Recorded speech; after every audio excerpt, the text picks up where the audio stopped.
update ng bayan, maasahan anumang panahon. Magandang oras po sa ating lahat, narito na ang latest update sa lagay ng ating panahon ngayon at sa susunod na 24 oras. Sa kasalukuyan ay patuloy nating minomonitor ang bagyong Marce na nakalabas na ng ating area of responsibility kaninang hapon. Binabantayan din natin ang bagong low pressure area sa labas ng ating area of responsibility na potensyal na maging bagyo sa mga susunod na araw. Huling namataan ang sentro ni bagyong Marce sa layong 270 kilometers kanluran ng Batak, Ilocos Norte. Taglay pa rin ang lakas ng hangin na umaabot sa 150 kilometers per hour malapit sa gitna at pagbugsong umaabot sa 185 kilometers per hour. Sa ngayon ay patuloy itong kumikilos ng pakanluran sa bilis na 20 kilometers per hour. Dahil nga pa rin sa direktang epekto ni bagyong Marce ay magiging bagyang maulap hanggang sa maulap pa rin ang mga kalangitan na may mga kalat-kalat na pagulan at pagkidlat, pagkulog sa bahagi ng La Union, Pangasinan at Zambales.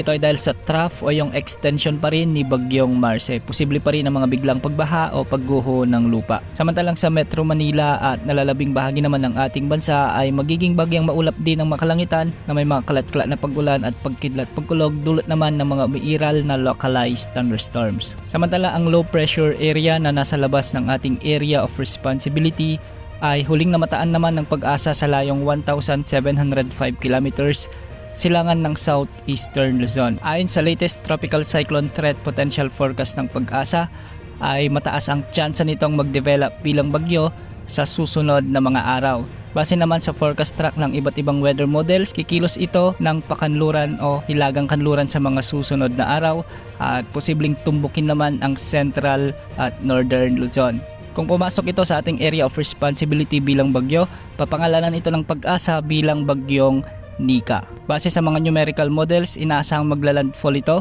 sa pagitan ng northern at central Luzon o di kaya naman ay sa hilagang bahagi ng Calabarzon.